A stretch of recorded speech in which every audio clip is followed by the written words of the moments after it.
Okay, everybody got the little QR code thing? You can use that for afterwards. Basically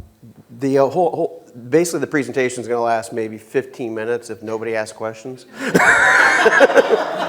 So kind of expecting the questions to come out as we go. So I'm going to talk about pricing, positioning, and give you some kind of a background. Maybe if this works right. Here we go. Perfect. There's my nice mug shot there. And, okay. So, okay, whatever. So kind of give you a background. And I think the background is going to be important to give you some concept, and so that it gives you a little perspective of where I'm coming from and where I'm going. Started back in 2002 as a traditional accounting firm. In 2004, we started presenting or offering virtual CFO services. We've been doing it for a real long time.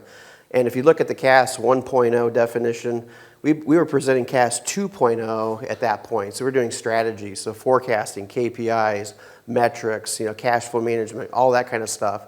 And then we found that our clients wanted some help in the accounting side. And so that's when we started offering CAS 1.0 services to our clients. The transactional stuff, paying bills, reconciling books, closing the book, all that kind of stuff became part of our service. And so we've been providing that service for a very long time.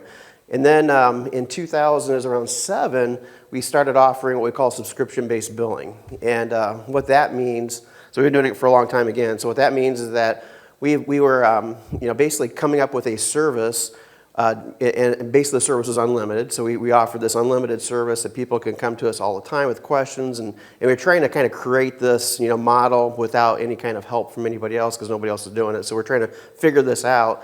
And with that, the cool part about it was that we got paid on a regular basis. And at that time, we were getting paid on a monthly basis, which was kind of nice. And so we would invoice at the end of the month and then collect and so forth and so on. Well, what happened was through trial and error and through tons of mistakes, we realized that invoicing wasn't the way to go. And so we started just zapping their bank account every month. And so that was kind of a neat process. But then it got even better and better. We thought, why are we doing this monthly? What's this monthly concept all about? Let's do it weekly. And so we thought, hey, let's start zapping their account every Monday. And clients loved it. Like, hey, this is great. Because as we're meeting with the client, a lot of times when they were behind on their bills and that sort of thing initially, they didn't want to come to the meeting because, they knew that was an issue for them. So doing this doing this recurring weekly thing was awesome. And that's why Mondays are my favorite day of the week because, that's when all my money comes in. So with that, we really honed that model and really kind of build it up from starting out with no money or zero revenue in 2002. In 2022, fast forward, we built it to a $10 million firm. With that, we then, kind of backing up a little bit there, in 2013, we decided to do this really kind of bold move and go fully remote.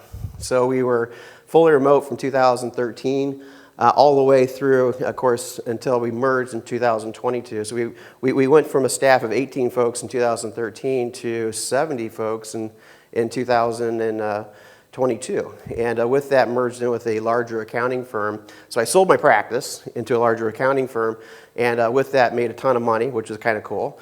And and continued on, though, as their virtual CFO arm. So basically, for a top 100 firm, we are the CFO arm for that firm, and continuing on. And with the goal that we're going to take that $10 million practice to a $50 million practice. Pretty bold move, right? Pretty, lot of things going there. But the cool thing about it, demand is definitely there. To give you an idea, so far from January through May, we've already closed $2 million worth of new clients and turned down about $5 million worth. And it's like, wow, turned down that many.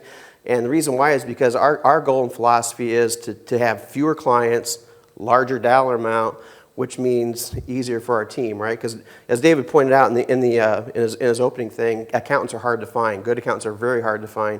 And so why have tons of clients that you need tons more people to manage? Why not have fewer people, fewer clients, and manage a bigger process? And so our average client is about $83,000-ish is what we charge our clients a year. And it's completely subscription-based, meaning that the client can cancel anytime they want.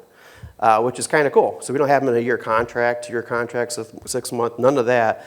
we actually allow them to cancel. And so that puts the onus back on us to perform, make sure our processes are there, retention's there, and so forth.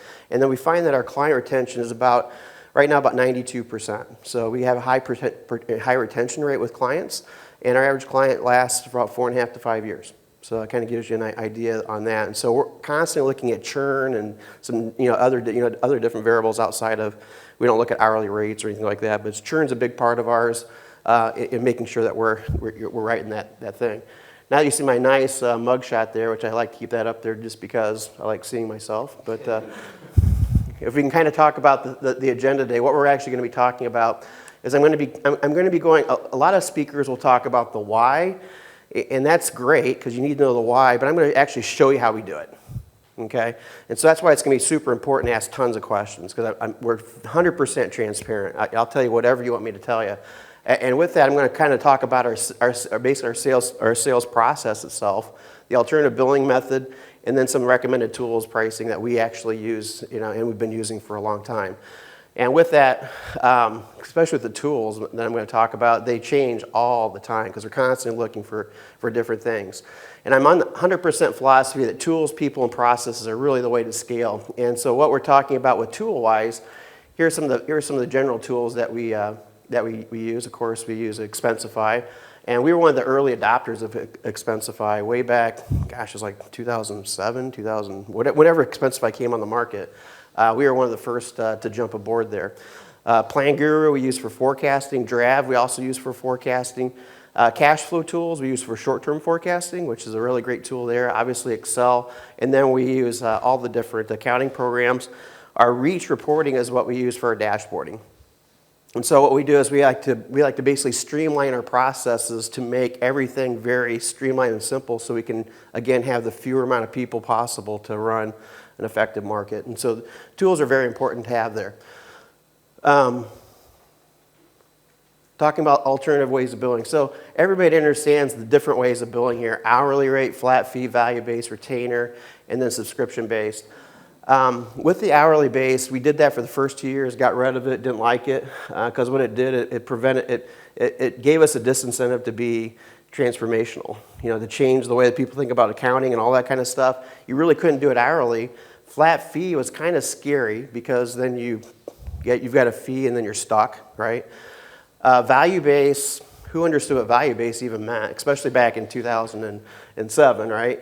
So with value-based, I'll explain to you kind of a little bit with value-based. The way that I define it, everybody has probably heard of Ron Baker. He's basically wrote tons of books on value-based. He and I disagree with that. Good friends, and still disagree on how we look at that. The way that I look at value-based is replacing people. So if I'm going to price something out, I'm going to give you a quarter of an accountant, part of a tax preparer, part of a CFO, that sort of thing. That's how we're creating that value-based thing. So it's not on the outcome, it's on the replacement. So that's how I look at value-based. Retainer and then subscription-based billing. So subscription-based, there's a couple things to kind of define there with the difference between subscription-based and subscription pricing. Okay, so subscription billing and pricing. So the important part is the definition here. So, and really, it's kind of like who cares, but here's how they define it. Here's how we look at it. Ron Baker talks about pricing, subscription-based pricing, and that's like Netflix. Netflix, you pop on, you can get any kind of movies you want, no big deal. You're going to charge the same dollar amount anytime, for anything as much as you've been to watch. Subscription-based billing is a little different. That's just simply taking the total value, dividing it by 52, and charging a client. Kind of understand the difference there. So billing is just simply taking it, dividing it, because you're actually billing. Pricing is how you actually subscribe it. So but the gist of it is it's all subscription based. And so what we're going to do is the huge benefit we find from subscription based is that you simply have that continuity, meaning that you know what your payment's going to be every single month, every single week. You know what that's going to be. No expectations, no issues there. So the continuity is there. You're going to have a client for a long time, 4 to 5 years. You're going to have control over that pricing and the transparency. And so what control means is that we're never locked into it. So once we actually agree on the price, and then we have the subscription-based model going, we have control over increasing or decreasing it, changing the scope. And so that's an important concept I'll talk about a little bit here, but what that means is that if we find that we want to add something to the scope, it's pretty simple. We do it right there and boom, it starts going forward at the new scope price. If we want to reduce it, same thing, boom, it goes right there. Now we have a reduced scope price. And it happens all the time. It's very common that we'll have 3 or 4 scope changes a month from various clients, and that's just an ongoing thing. No big deal. It's a good thing if it goes up. Obviously, it's a bad thing if it goes down, but it just happens, and that's kind of the cool thing about it. It's that continuity, the control, and then the transparency part is, I think it's super important so that the client understands how they're getting billed and why they're getting billed that way. What you want to do with, what you don't want to do with the client is you don't want to do all this mumbo jumbo up front, ask them questions, and then the magic happens behind the scenes, and then you come back with this fantastic price. That is very non-transparent, and with that, transparency is trust, 100%. So the more transparent you are, the more trust you are. And so with our transparency, that's why we give our CFOs the ability to change pricing at any time with the client, because they'll just pop up our pricing calculator, go through the calculation for the client, here's the new price, we're good, and it goes forward there. So, and I'll show you how we actually work through that. So the first thing, now let's go to how we do it here on the subscription-based billing model here. The first thing we have to do is it's important that these 3 things are defined before you actually kick into the gear. The first one is identify the client. And so what's the client? Identify the size of the client. So the size of the client for us is $1 million. We don't deal with the we don't deal with the prospect under $1 million. Unless they're somebody that's high growth and we know they're going to get through that $1 million very quickly. Okay? So that's our client. We love our service-based clients because they're easier for us to work, so we deal with a lot of service-based clients.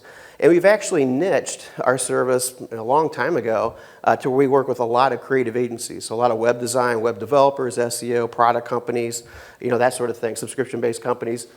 So we've kind of identified that niche. So again, the economies of scale, the more that you're familiar with that niche, the more they're familiar with that service, the easier it's going to provide that client, the less people are going to need and so forth that we talked about.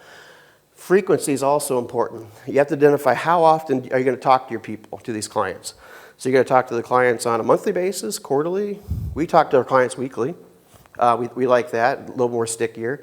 So with that, we have a weekly subscription base, and we have a monthly subscription base. We don't do quarterly. We don't do annually. So it's either weekly or monthly. If a client comes to us and wants to do quarterly, well, unfortunately, they're not the right client for us, and we pass them on. And so that's an important thing. So we say no to a lot of clients. As I mentioned, we've already turned down $5 million of business this year because it didn't fit within our scope of our engagements. And then the last thing is defining the actual scope and breaking out exactly what you want to actually prescribe to the client or give to the client, whether it's accounting, tax, virtual CFO services. What the CFO service comprise of? Is it revenue rec? Breaking everything down for the client. And so here's the model that we put together. We actually put this right on our website. So we give this to the client so they can see it before they contact us. And any idea why before they contact us? Yeah, so they don't waste their time, right? So yeah, exactly. So they disqualify themselves. They come to know quick, and that's perfect. Because what we don't want to do is we don't want to fall in love with the client on the phone or on the video call, and then our emotions kick into gear. We're like, oh, we can work with you and help you and be that person to save you, and realize that we just wasted a ton of time, and their time and our time. And so with that, I actually put our average weekly fee right in there, $950 for this transactional service, $1,400 and $1,900. I just took the average of the fees there. So I put everything there so the client really quickly disqualifies themselves. Now, when we defined our scope, we broke it out into gold. You can call it gold, bronze, silver, whatever you want to call it. We call it virtual CFO, controller, and transactional. And I'm going to kind of walk you through how we actually do that, and then I'll bring in the accounting functions here. And so what a client will do is they'll pick transactional, usually up to 10 people, under $1 million. We don't get hardly any of these at all. And what that is, we're talking historically with the client. So what we're doing is we're meeting with the client on a monthly basis, and we're talking the historical financials, what most accountants have done for years. We're actually meeting with clients and going through that. When we get into the next step, that's what we call our controller level service. And the difference between that is now we incorporate forecasting and KPIs in there. And so forecasting, we're talking about long term. And when we build forecasts, we build those very strong. So they're seeing a balance sheet, they're seeing an income statement, they're seeing what their cash position is going to look like in 6 months, in 12 months, in a year, 2 years, 3 years. You know, one of the big questions we ask a client when we onboard them is, what's your long-term goal? What do you want to do? You want to sell your company in 3 years, 5 years? Let's map that out right now and let's work towards that goal. And that's a big key with the forecasting. But again, it's kind of reactive because we're only meeting with them 1 to 2 times a month. And so with that, we're hearing things a lot of secondhand. The CFO, the third level there, what we provide is an unlimited service. And so with that, we're meeting with the client on a weekly basis, typically part of their leadership meetings. We see a client between probably 3 to 5 million where they'll jump into that type level of service. 1 to 3 between the controller. 3 to 5, any idea why? 3 to 5, it's kind of a magical number. They start developing? Yeah, they start developing their leadership team meetings, their leadership group. They're putting a lot of people in there, and we're going to be part of that. And so the important part of that is, at that point, we're starting to develop profit-sharing plans for them. We're developing all kinds of different things that we would not have done for a smaller company. And so it's a different scale there. And so it's usually 20 plus people between, I would say anybody over 5 million for sure is going to be in that far right corner. And with that, our average client that we bring on is between 3 to 5 million. And so it's kind of split 50-50 on where they fall within the controller and the virtual CFO is typically where we find it there. So again, we have a weekly service and then a monthly service. So again, two definitions there. And so with that, you can kind of see with the little check boxes what would typically be involved or what's included. And you can see all the checks are over here on this virtual CFO. And so again, that's where we call the subscription-based pricing. That's the Netflix version right there. They can get anything they want, and we're there all the time helping them out.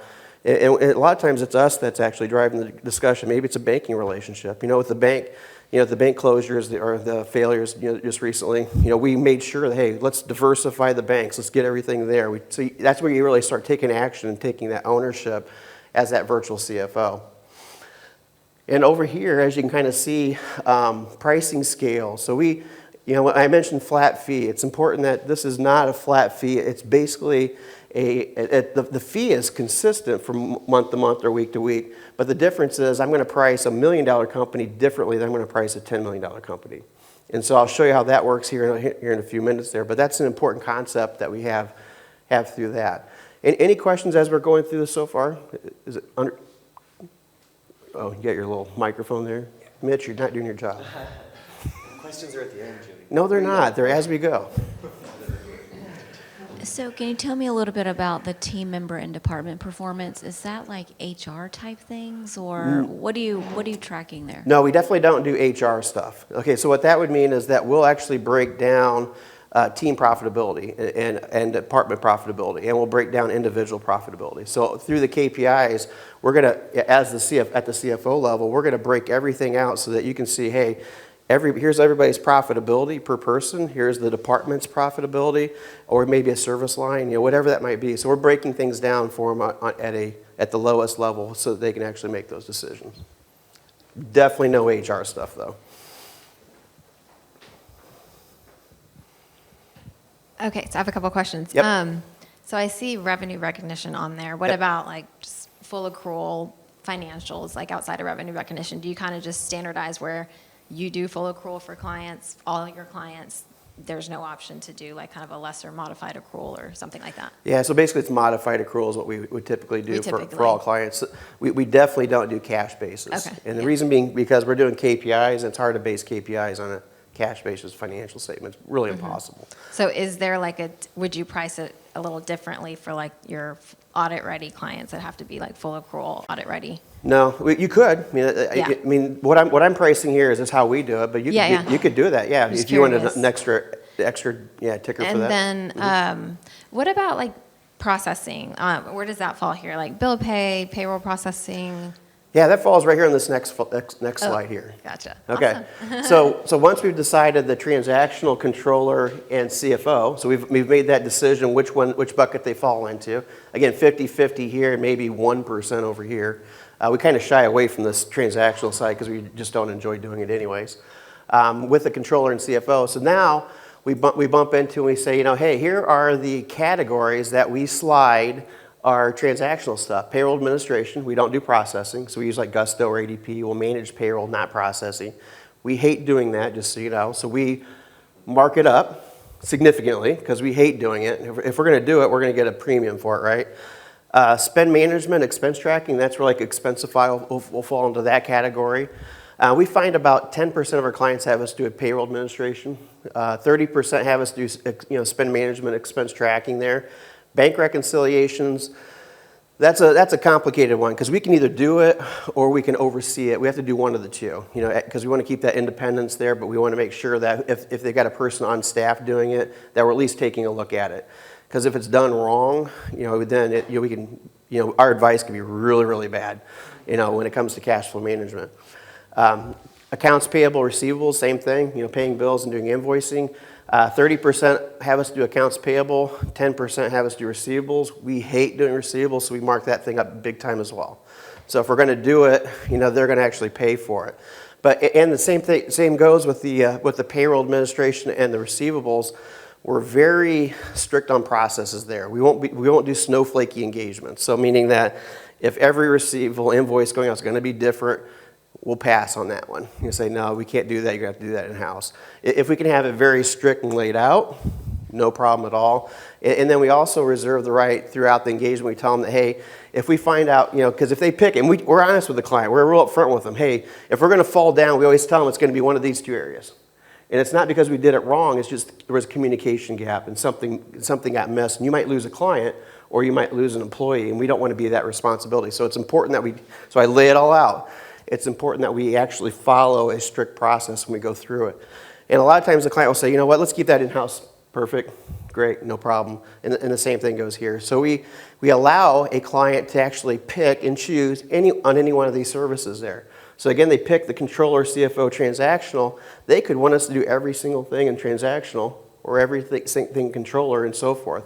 And so we give them that product. So again, the virtual CFO is unlimited at the advisory side, but it's scoped at the accounting side.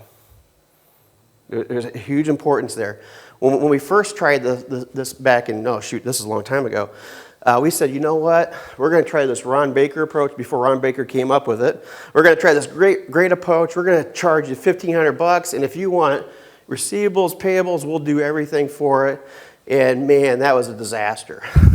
It was a complete disaster. And so we thought, well, let's back that out and let's prescribe so that every person has their own adventure, and which is perfectly fine. Does that answer that question? Yeah, and the same thing goes with taxes over here. I didn't break it out, but we do the same thing with taxes. We'll break it out into different categories: business tax returns, individual returns, multi-state, sales tax, property tax, 1099s. So we break it out into the different areas that we feel are important. And everything is categorized out. You can see all the different categories. They're pretty general categories to allow that to happen. So if they select one of those, is the software included, or do you have that on? Oh, software is always included. Outside of, we let them pay for, whatever that might, like if they've got QuickBooks or whatever, we let them pay for that. We don't let them own the software. Wherever the software sorts, they'll pay the extra fees for that. We don't, but for like the software that we're actually utilizing, like the forecasting software, that's internal, that's included in our fee. Mm-hmm. Yep. Well, first, thanks for sharing all this and your best Yeah. practice. It's awesome. I just have a question with regard to the balance between advisory and some of the roll-ups, right? Because you're dependent upon good closes and good transaction flows, but you're not necessarily owning that. How do you, because you're going to have like some oversight to some of that accounting, right? It's so how do you handle that, or how do you? Yeah, it's a great question. So let me make sure I clarify that. So these are actually transactional services. These are payroll, things that we're truly doing, our people are doing. We will always own the closing of the books, 100% of the time. We are advisors, not consultants. So advisors are going to own those books and then advise upon them. Consultants are going to take something that's already there and do their best. And we're not gonna be that person, so we're gonna advise it. So, meaning that we're gonna own that close. So we meet with the team, like if they've got an accounting team on staff, we're gonna meet with that team, and we're gonna work through it so that they actually close the books within the first 5 days. Because we always wanna give financials within 10 days of the closing of the books, which is a very important thing. And so that's, again, why we're owning it with the accrual base. If they've always been doing cash base, we'll convert them to accrual, because we want to make sure that that's there. And most time clients have no idea why they're on cash basis to begin with. They think it has to do with taxes. And it's like, well, that's great. We'll keep you doing it for a tax basis, but we're going to flip you over, for a reporting basis. Great question. So earlier you said the CFOs are empowered to make scoping changes pretty much readily. Did that apply to the revenue and employee number that you mentioned before on the advisory side? Or does that also account for each of the accounting tasks? Okay, so what we do is every year, once a year, we will look at the client's revenue and the employee count, and we'll make an adjustment at that point. So we increase prices every single year for a client. And so we tell clients it's going to go between 5 to 10% typically, unless we have an off year, which the last 2 years were off years. We actually increased 20% last year and 15% the year before. So we had some significant increases there to compensate for employee costs, right? Going up. So that's why we do that once a year. So what they scope, or what the CFO does scope though, is they'll scope any of these changes here. Or they'll scope going from, we got clients that say, you know what, I need to meet with you more often than twice a month. Let's move over here to the CFO service here. Let's meet weekly, and boom, the scope changes right away at that point. And so scope's going to change between the service levels, and it's also going to change on what we're actually doing within those levels. And as soon as that change happens, boom, we get notified. Our payroll administration, or not payroll, but our firm administrator gets notified, hey, we need a scope change the ACH. They send out a new engagement letter, it gets signed automatically, and then, not automatically, but they sign electronically, and then we go with the new scope. How do you, is that just an email? How do you scope change process-wise? Is it a system that you use? We do it right live, right on the call. So our CFOs are meeting with clients weekly or monthly, and so if they need a scope change, we'll pop on a Zoom call, go through the calculator right in front of them. I'll show you the calculator here in a second. We go through it right in front of them, and they say, hey, based on that, here's your new scope change. At that point, if their revenue has changed, we'll change it at that time, because it's a new scope change there, going up or down. Our fees can go down based on that, but it's done right there in front of a client so they can see exactly what it is, and then they can determine, you know what, maybe let's not do that. And then they keep it. Or maybe, hey, let's do that. Why don't we do this one as well? And they'll add and change it at that time. And then 6 months later, it could go the other way, that type of thing. So we do it with the client on the call. Okay, moving on. Okay, so with the onboarding, the first 12 months of the engagement, we have what we call an onboarding, which is like the first 8 weeks of the engagement, which we're actually, when we onboard a new client, we're actually in there setting everything up. We have a project manager put on there because we found that accountants suck at project management, so we actually hire a project manager to make sure that goes well. And so with that, we have a project manager ahead of each one. We have another individual, which is called our onboarding CFO, that they come in and they're working on setting up the forecast and dialing it in, verifying that the bank accounts are all squared away, verifying that their financials, tied to their tax returns, all that kind of stuff. They're cleaning everything up. And so we have a team that actually goes into the onboarding. But for this, what I'm talking about here is that first 12 months. First 12 months of the engagement.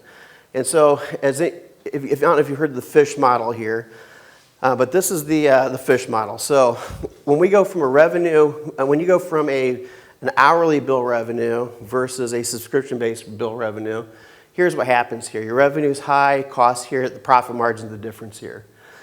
Then as you can kind of see, as the journey goes, the transformation, it flip-flops to where the profit margin sucks. And then it goes over here to once you get through that 1 year, and the revenue is high again, and it's low here. And what do I mean by that? Is because when we take on clients, it's a subscription-based flat dollar amount all the way through, right? And at the beginning, we know that we're putting a lot more time in and that we're going to be putting in a year from now. So that's where the expense flip-flops. If you were billing by the hour, guess what? You would have realized that entire amount through that whole thing, and then it would have dropped, right? Because your hourly rate's going down. It could drop significantly going forward because you may not work on the client a ton. Whereas with the fish model here, or the subscription-based model, the idea is that after that year, you should be, and the line's going up, it doesn't stop there, your profit margin on that client should get bigger and bigger and bigger the longer you have it. Reason being is because you're not spending as much time learning the client. You already understand where the bodies are buried. You're going in there because you buried them, right? So you're going in there and you're fixing them out. So it's not a big deal. Plus, we're learning efficiencies. We're learning ways to work, and so forth. And then your labor cost drops. And so the biggest thing when you're transforming, especially now that I've gone from running my own company to being in a firm that's always billed hourly, it's like convincing them that, hey, there's going to be this dip here. Be ready for it. It's going to happen. And just be aware of it yourself. So that's an important concept right there with what we call this fish model here. And Question on that. yeah. Before you get into it, I'm sorry. So when are you cumulatively profitable in that model? So at 12 months, you're profitable. Then when are you cumulatively profitable because you have losses that first year? Yeah. Okay, so with ours, we don't have losses for first year, but our profit margins shrink in that first year. Typically, we want to get to a 75% contribution margin on every client. That says your costs are higher than your revenue. So I'm confused by Yeah, what this is saying is that we would typically bill up. Now we're not billing up, we're billing down, so it's going to flip-flop. It's going to flip-flop. costs are higher than your revenue, right? That's okay. Yeah, that's what this is saying typically, and this is an exaggeration of what I'm putting there. Just so that you know that, hey, you're going to have a lot more upfront costs than what you're going to have long-term, and your revenue is going to shrink. If we wanted to create this fish model, we could actually bring it way up, and then we could kind of see where it's at, and you would see it shrinking there. What your actual experience is. Yeah, actual experience. Exaggerate on what Yeah, actual experience is we are typically at about a 50% contribution margin on a client in that first year. Okay, 75% is where we need to be. So after that first year, we start seeing it getting closer, and our average is about 72% overall all clients. Okay, so that gives you that example there. It's the longer that you go, the longer it plays there. And so as revenue growth increases, labor costs is going to decrease. That's where you get your efficiencies, and your profit's going to return to where you need it to be. But yeah, so my goal is always 75%. I'm shooting for 75% on every client. Yep. Can you define contribution margin? Yeah, I define contribution margin as the direct costs associated with that client. So that would be the direct labor, and that's based on time. So time associated with that working on that client, plus the burden rate for the team. Whatever that burden rate is, the utilities, not utilities, but the direct benefits of the client, that type of thing. And that's usually like 25% of salary. And so I'm looking at that contribution rate there. My gross profit, I'm looking at about 50%. So that's everything else. That's the, huh? fully weighted. Yeah, the fully weighted, yeah, exactly. That's with all their vacation, all that kind of stuff in there. Yeah, so 50% gross profit, 75% contribution. All the tech that you're absorbing is just straight overhead? Excuse me? All the technology costs that you're absorbing is just straight overhead? Nope. Technology costs associated with the client, with the individual, is in their burden rate. And so we give our team a $2,000 a year technology spend, where they can spend anything they want on technology. That's included in their burden rate. So that's as a percentage of that direct labor dollar amount. But like your systems ecosystem, the Jira and your forecasting tools and all of that. That's actually built into my gross profit. Yeah, so that's in my gross profit. And that's about 4% of overall revenue. Yep. Great questions. Okay, so how do we mitigate that and make that smaller up front? Okay, so Ron Baker would tell you that you just don't do it. You gulp that giant fish. Well, what way we decided to do is we're not gulping the fish. We're going to add some extra fees in that first 6 to 8 weeks. And so what we do is we double our fee for the first 8 weeks. And so the fee, instead of $1,500 a week, is $3,000 a week for 6 weeks or 8 weeks, depending if they're a controller or a CFO. And then week 9 is when it drops down. Now, the onboarding could take 4 weeks if their books are really super clean. It could take 12 weeks if their books are a disaster. We lock it in at 8 weeks or 6 weeks. So we don't put the burden on the client and say, hey, you're going to be surprised just wait for the first year, you're gonna have double fees. Nothing like that happens. It's always for 6 to 8 weeks. That's how we shorten that scale and narrow that gulf there.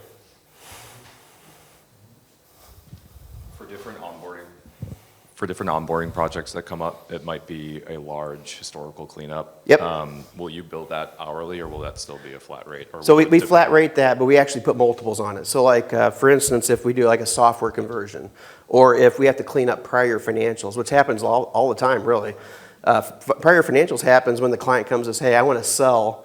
My broker said my books are screwed up. Help me out. So we got to go back and do 2 years of financials beforehand. We charge extra for that. And we build it into a model. So instead of doing it hourly, we've got a multiple on there. So it's like 4 times the onboarding fee for cleaning up financial. There's different multiples on what we have severity. So yeah, so it could be that first 8 weeks could be 4 times the regular weekly fee, and then drop down to it after that.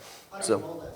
How do you know what you're getting into? Well, the client will tell us if they need something like that, like a cleanup from prior years. Like with the degree of difficulty of. Degree of difficulty. So we tell them within that first 8 weeks, it's kind of like our scoping thing. And so you told us, Mr. Client or Mrs. Client, that hey, here's the degree of difficulty you had there.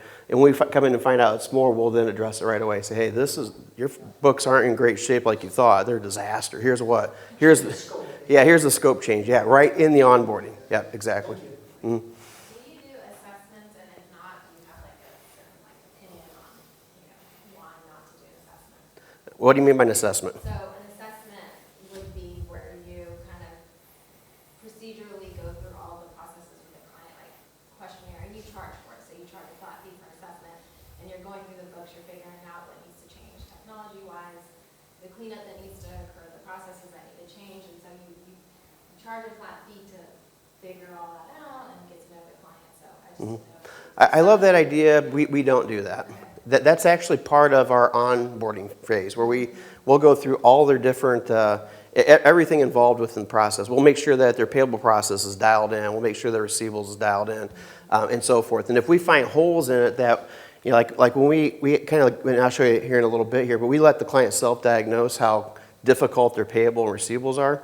And it's amazing how people think, oh, it's a simple process. You get in, it's like, what the? That's definitely not simple. And so we'll diagnose that in there, and we'll make that adjustment, say, hey, you said it was simple, but here's where it is. And let them decide, hey, do you want to continue on or not? And so we do that right in the onboarding. But I do like the idea of giving them a checklist and maybe charging extra for it. The difficulty there is that when we do our closing, we want to create get rid of all the obstacles. And the obstacle could be, well, I don't want to find out later that it's that. That could be the obstacle. I'm just hypothetically thinking out. Whereas I want to get a yes or no as quick as I can in that closing, in the sales process. And I'll kind of walk through that in a second. And that might be a little more clear when you see that. I love these questions. Okay, so the sales process. And so we've got the 6 parts of the sales process. And kind of going through the first 3. So what does our sales process look like? And what it looks like is we capture leads. We do not take phone calls. And so if someone calls and wants to talk to me, they're actually directed to my calendar. They put time on my calendar, and I've got an hour blocked off. Okay? And so I use Calendly for that. Great tool for that. Love it. If you guys aren't using it, definitely recommend it. Every sales call is an hour, and then the client gets a chance to pick the packages there. So a typical sales call would be hopping on a call, going through and hearing what the client's issues are. That's the biggest part. And then tailoring the next 30 minutes based on what the client talks about. So we never start talking about how great we are or anything like that. We assume they already know we're great, or they wouldn't have called us in the first place, right? And so with that, and that's being facetious, obviously, but with that, we let them prescribe. And so once we've decided what it is, we'll then come in and kind of break out the different service levels for them. And so we have, and I would highly recommend that you spend some time and come up with some sort of pricing calculator. And I'll show you what ours looks like here in a minute. And feel free to replicate it as much as you can. But with that, the client's experience needs to be super transparent, and it's got to be very easy for a client.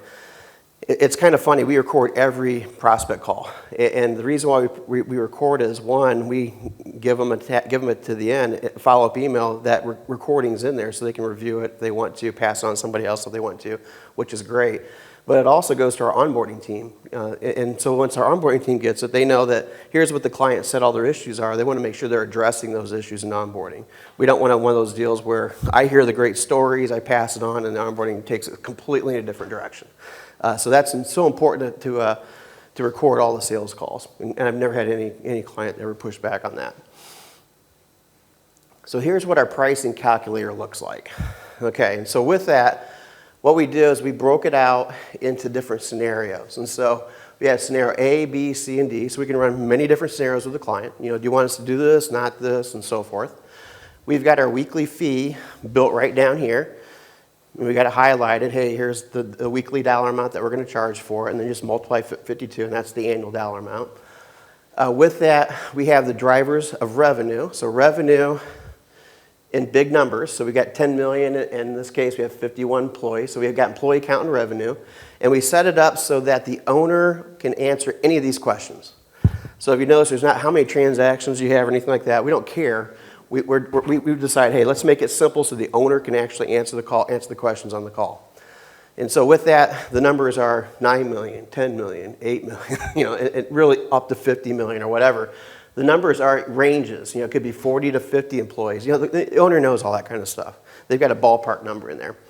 And then from there, we've got our services broken out. Advisory, accounting, and tax return. You can kind of see how this is, you know, coming together here. With that, we've got each one of them broken out with a yes or no. Do I want it? Do I not want it? We've got it broken out how frequently. Is it weekly or monthly or biweekly? You know, we give them options.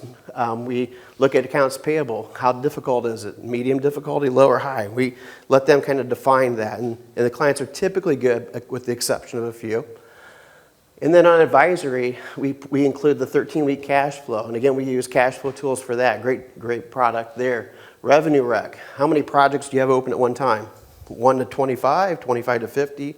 You know, it's pretty simple math there. If they want to have additional things that maybe aren't involved, like let's say that they pick transactional, but they want us to do a profit sharing plan. Not included in the transactional service, we're only looking historically, but if you want us to do profit sharing, we'll add that in there, and we've marked the CFO, and we'll put yes there. So hey, here's what it is for the first two months, and then after that it switches down to transactional. You know, so we give them kind of options to kind of flip back and forth.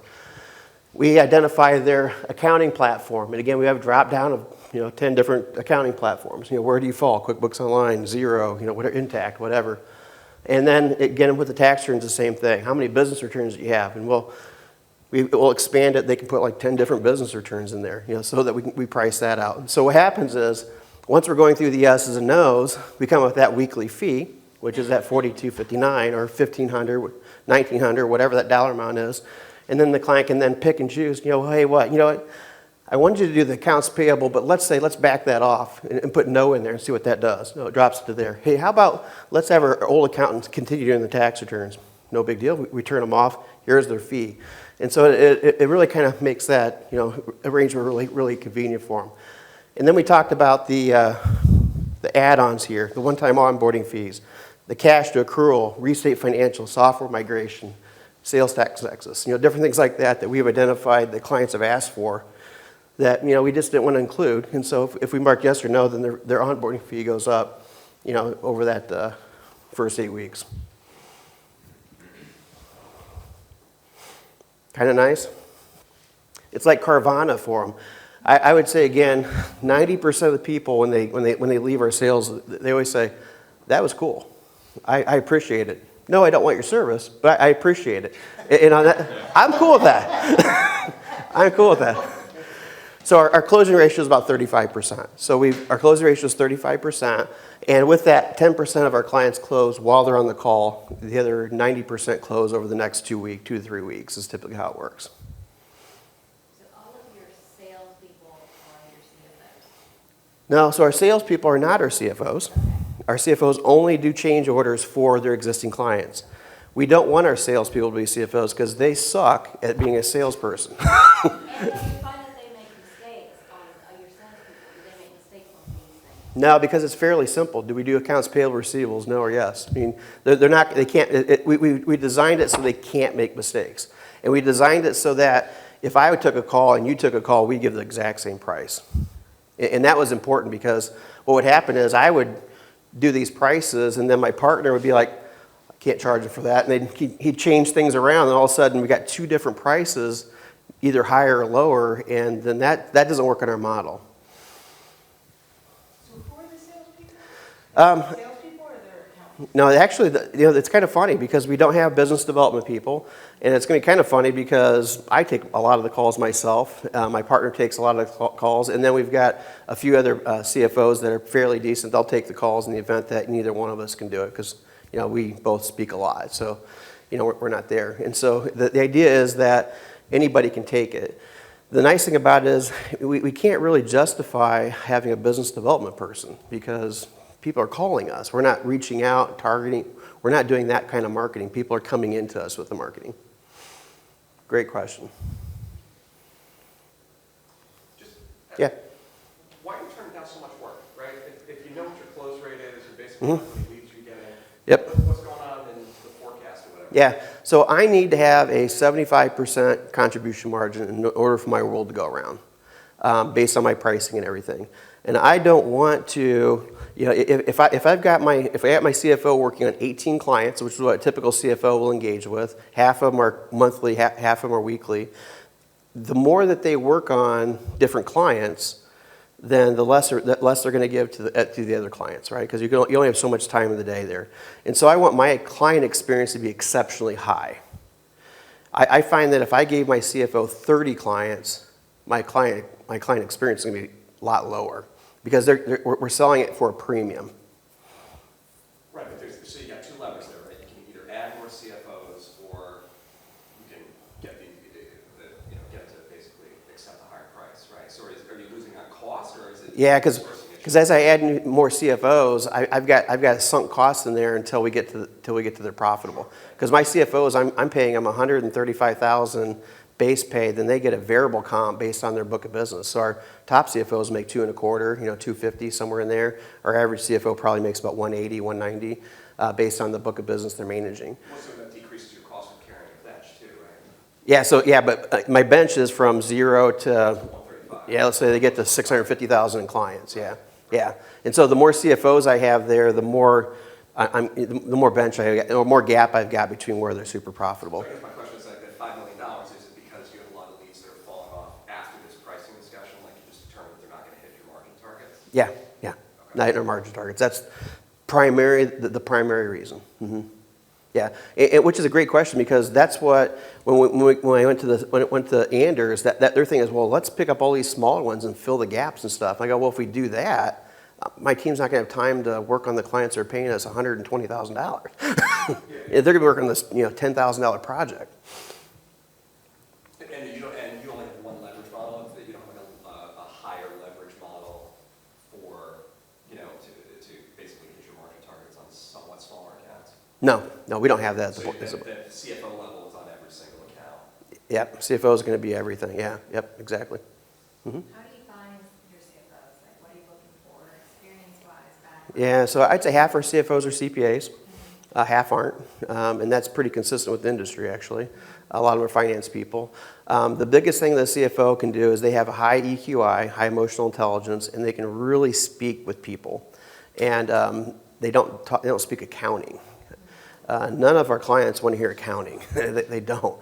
They want to hear, how do I do this? Hey, I've got, why is my cash, why is my cash not there, but my income statement says I've got this amount? They don't want to talk about that. They want to say, hey, based on the decisions I make today, how's that impacting me in 6 months and 3 months? Am I making the right decision? How's a price increase of 5%? Is that going to counteract my employee increase of 20% this year? Because I need to retain my employees. How does that impact my stuff? How does a vacation impact my whole thing if I'm a service-based company? So they want to hear that kind of stuff. And so the CFO really has to be intuitive and be able to really kind of read clients and work with clients and kind of be with them as a partner versus a vendor type relationship. Where do we find them? They find us, unfortunately, which is kind of cool. Because they've heard about us, they Googled us or whatever. But for those people that are homegrown people, Not all of our accountants can do that, and so not all of our accountants will plateau at the CFO. You know, that's one negative, I guess, if you want to say it. Whereas really anybody that stays with a partnership, in the partnership track with a CPA firm long enough and bears it through, typically can get to that partner level. That's not the case with ours, because CFOs have to be able to speak with clients, and so, which is okay. You know, it's not our up or out. You know, we've got folks that have been with us for 8, 10 years that are what we call senior advisory people, preparing the financials and the forecast, never want to be the CFO. They don't want to see that responsibility, you know, which is cool. And then we've got folks that don't want to do that stuff down below, but want to speak with the clients, and that's great. So we've got, you know, younger folks, you know, 7 years out of college that, hey, they're in that CFO role and they're knocking it out of the park.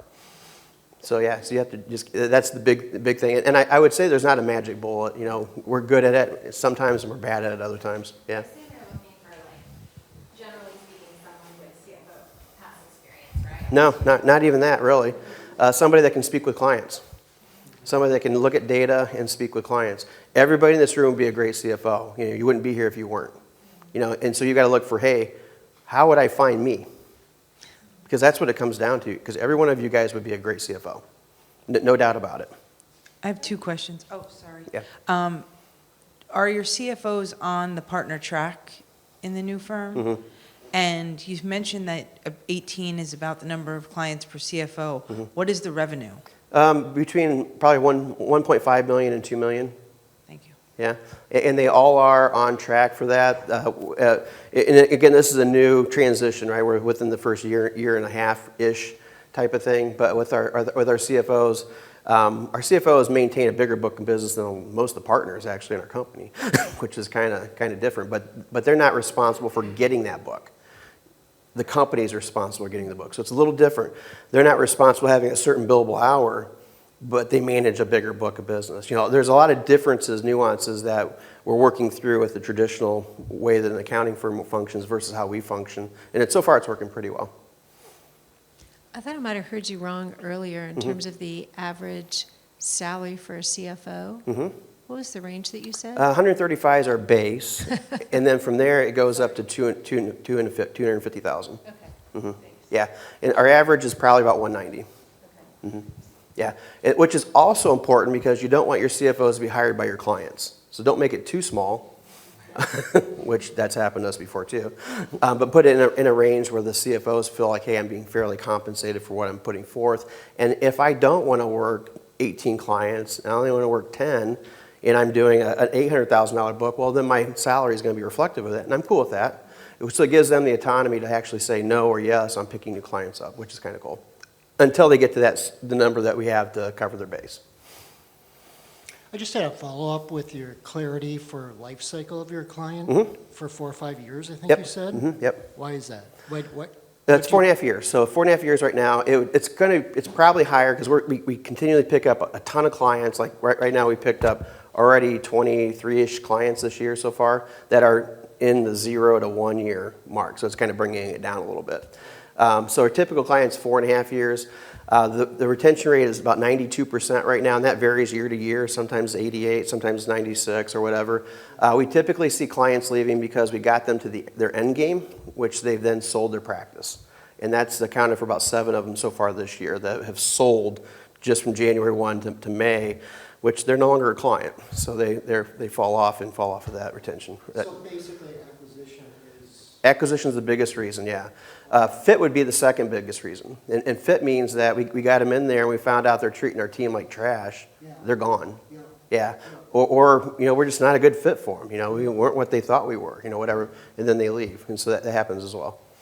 Mm-hmm. That's our number 2. Who fires them, CFO or you? The CFO brings it to the leadership team.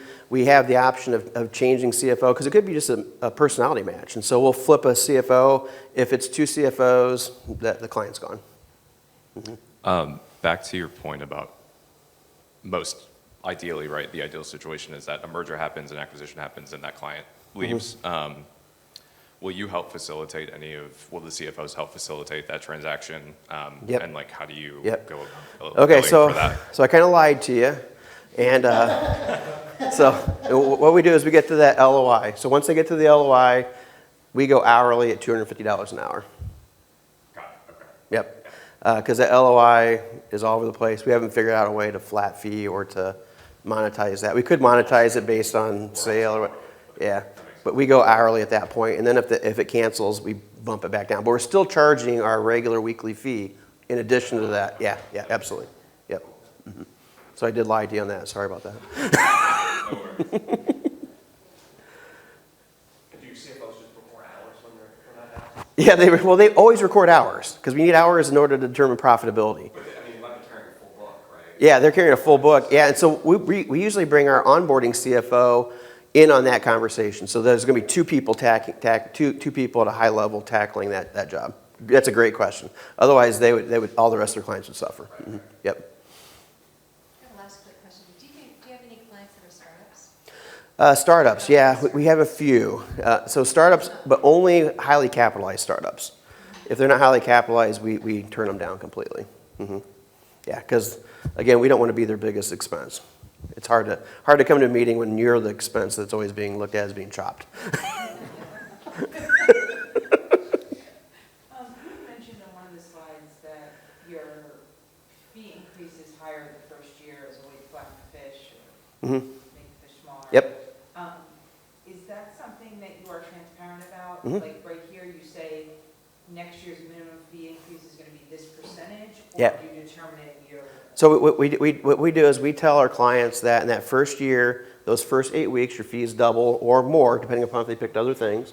And so then what it does, it will go down week 9, and it's going to be that way all the way until you have a scope change.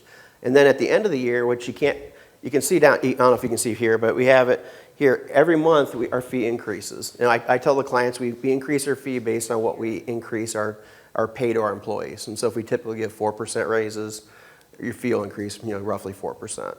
And they completely get it. It makes sense to them, and we get no pushback on it. But then it's important that in January that we send the letter out. Actually, we don't send a letter out. We actually tell our CFOs, hey, here, let everybody know here's their fee increase for the next year. And that happens in March. So we give them a 3-month window to say, you know what, too much, or they can come back and talk to us about it, and we can see what we can do from there. So the fee increase always happens in March, regardless of when they sign the contract? Yep, yeah. Now if they, let me back that up too. In September, we adjust our fee calculator for the new fee. Okay. So in September, it's all for the next year's fee. So yeah, so we do not increase folks that were hired or brought on September forward.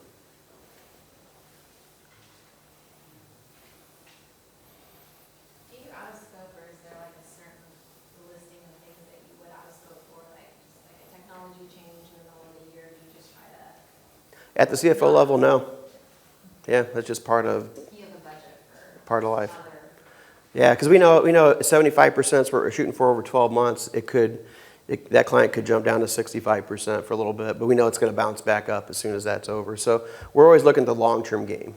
And if we feel that we're nickeling and diming a client throughout the engagement, their experience can be a lot different than if we're no different than a CFO. They're on there and we have a technology change. They say, hey, I need a raise for the next 6 months. They don't do that, and so we wouldn't do it either. How are we doing on time? Just however what you want. Okay. How are we doing? Good. Any other questions on that? Okay. So kind of talking a little bit about the fees, with that kind of breaking out the secret sauce in there for the cash management part of it, the weekly meetings. We actually have a senior advisor meet with the clients weekly. They have we charge a base fee of $270 a week. And then for every additional client they might have, like if they have 4 different locations and they need cash flows for each of them there, we'll charge an additional $60 per location. So that's the kind of the behind the scenes there on the calculator with the cash flow meetings. With the expense reporting, very similar. So we charge by the employee. So I've asked the client how many employees you have. Let's say they're 50 to 100. Then our fee is $90 a week for that. So every little line item has a breakout just like this, where it's scaled based on what they picked on revenue or dollar. So again, we charge people 100% different from $1 million firm than a $10 million company based on scale. Okay. The last few things here we think it's really important that this process is going to really kick off how their experience is going to be during that whole engagement. So when we get to the point where the client says yes, we send them an SOW right away within a half an hour of them saying yes. And so they're templated out. We use PandaDocs for that. Super easy, super nice. Boom, they get it. They can electronically sign it, and then off we're going. So the SOW, which is important, tells you everything that we do and we don't do. So kind of backing up, let me back up to our thing here.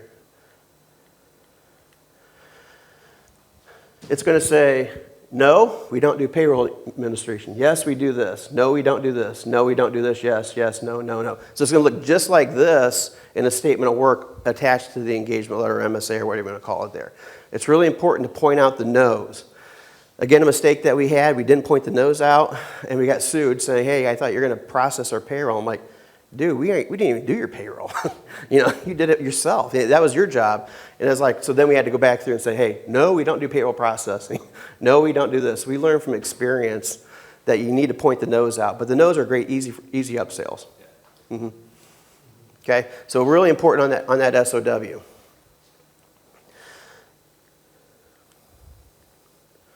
Okay, so then the contracts form, the ACH is taken care of right there. So they sign the ACH. We use CPA charge for that, and so we don't keep that information. It goes through CPA charge, and with that, we just automatically debit their account every Monday. Then so we set up for a Monday recurring charge. Which one?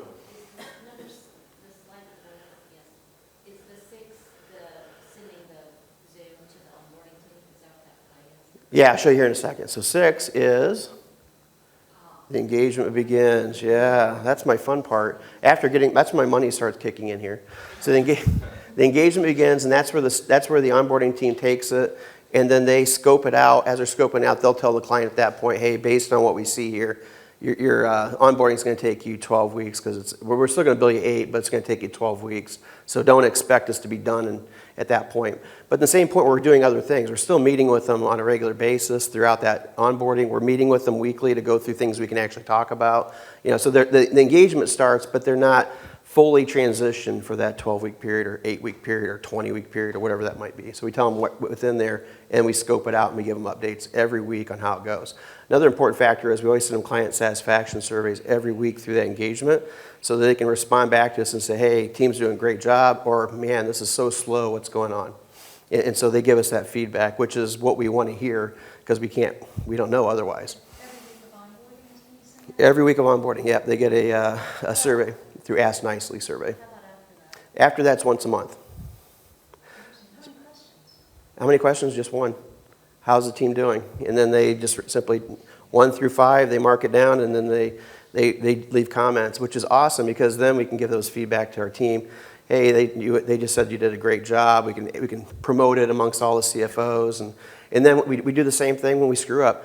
Hey, it looks like we screwed this up. We got to figure out how we can correct that so it's not repeatable amongst other clients. And so it's a really great learning tool for us. And clients love it. And our average score is about 4.5 right now. So we're doing pretty decent in that 5-star scale. What's the response rate to it? It's about 30%. Okay. Mm-hmm. Yep. So for those clients, we don't hear from at some point. Our next step is actually making a phone call and just seeing how they do once a year. Okay. Mm-hmm. Because some people just don't want to fill a form out, even though we made it really easy. Delta 101 there. Okay, so the last slide here is just simply some of the tools that we use through our sales process. HubSpot is where we track everything through. That's basically our CRM.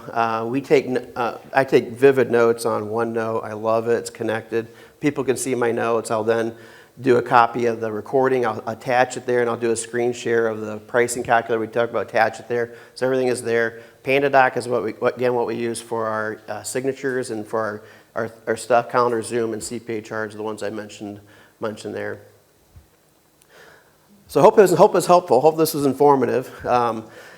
Any questions you might have, feel free to reach me on that icon there, or you can just simply drop me an email. I'll be happy to hop on an hour conversation with you if you want to go through anything with me. Not a big deal.